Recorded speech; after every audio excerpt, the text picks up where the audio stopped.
अब जैसे पुण्यात्माओं ये त्योहार मनाए जाते हैं, एक भक्त कह रहा था, एक नहीं बहुत से ऐसे भक्त में मिलते हैं, एक दो याद रह जाता है। उसने बताया था जब दीक्षा लेने आए किसी भक्त के माध्यम से साथ आए वो, उन्होंने बताया जी हमने आज 10 वर्ष हो गए कोई त्योहार नहीं मना लिया। कारण क्या है कि कभी तो हमारा एक 5-4 मेरे चाचा ताऊ 5-6 भाई थे, उनमें कभी तो किसी की मृत्यु हो जाती है, किसी खास जवान की, कोई बहन विधवा हो जाती है या घर का सदस्य मर जाता है। हमने 10 वर्ष हो गए कोई त्योहार नहीं बना लिया। तो पुण्यात्माओं अब वो त्योहार क्यों नहीं मना रहे? और जिनके या बिजली ना गिरी है वो नाचें गाँव बकवाद करें, खाक त्योहार। यहाँ पर तो परमात्मा कहते हैं कि यदि आपको समर्थ की शरण मिल गई फिर तो यहाँ आप खुशी मना सकते हो, और वो खुशी भी राम नाम में, भक्ति में। आपका ये त्योहार है सत्संग में आना, परमात्मा की भक्ति करो, सेवा करो, सिमरन करो, दान करो जैसा आपके हाथ से छूटे। तो ये आपकी जो है ना त्योहार है। इसके अतिरिक्त आप क्या देखा दास ने, ये होली मनाते हैं। होली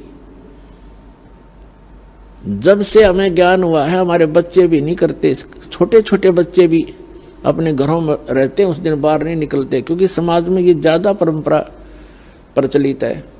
तो उस दिन क्या करेंगे, गंदा पानी, रेत, गाँव में मतलब बहुत बुरा हाल है, और लाल मुंह कर लेंगे बांदर की तरह, सारे दिन धक्के खांदे आंडे, और हम अपना बैठ कर भजन करें दरवाजा बंद करके।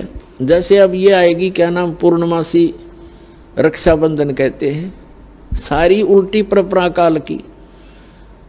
एक बहन बता रही थी जब दीक्षा ली उसने, और ये उसको ये सब मर्यादाएं बताएगी, सत्संग सुनाए जाते हैं। पहले थोड़ी संगत थी, 100, 200, 400 भक्त आ जाते थे, बैठ जाते थे, सब अब अपनी सुनाया करते थे मेरे पास बैठ के। तो एक बहन कह रही थी जी आप, पहली बार तो मैंने दुख हुआ था इस बात का जब ये सुना कि भाई रक्षाबंधन भी भाई का नहीं बांधना है। तो अब मुझे पता चला कि मैं रक्षाबंधन वाले दिन अपने भाई के रक्षा बांधने के लिए गई थी, रक्षाबंधन राखी बांधन खातिर गई थी, और मेरा भाई किसी कामवश मोटरसाइकिल पर गया हुआ था और उसकी इंतजार कर रही थी। अब क्या हुआ कि शाम के समय दुर्घटनाग्रस्त हो गया मेरा भाई, मृत्यु होगी, और उसका शव आया। ओए होए। अब पुण्यात्माओं हम रक्षाबंधन किस लिए बांधते हैं भाई का, बहन, कि हमारी रक्षा करे। अब जब वो अपनी ही रक्षा नहीं कर सके, अब बहन की रक्षा कहां से कर देगा? जो रक्षा करने वाला है परमात्मा का रक्षाबंधन बांधो, और उसका रक्षाबंधन है पुण्यात्माओं, उसका नाम लो, उसकी शरण में आ जाओ। भाई की भी रक्षा और बहन की भी रक्षा, बच्चों की भी रक्षा, अपनी भी रक्षा, पति पत्नी की भी रक्षा। तो हम भूल चुके हैं इन परंपराओं में, परमात्मा को भूल गए और अपने ही इस मकड़ी वाले जाल में फंस कर जीवन नाश कर जाते हैं। तो पुण्यात्माओं इन परंपराओं से हमने वापस होना पड़ेगा और उसी मार्ग पर आए। हम जैसे सफर कर रहे हैं तो सफर के अंदर ज्यादा सामान लेकर के नहीं चला जा सकता। तो ये जितनी परंपराएं हैं ये हमने लाद रखी है बेमतलब की, इनसे हल्का होकर ही हम इस सफर पर सफल होंगे और इनको हटाना होगा। अब आप देखते हो कोई भी त्योहार है, 2 किलो मिठाई लेके कोई इधर भाग रहा है, कोई इधर भाग रहा है, और एक परंपरा बना दी कि इतना सामान तो उस दिन लेके जाना पड़ेगा।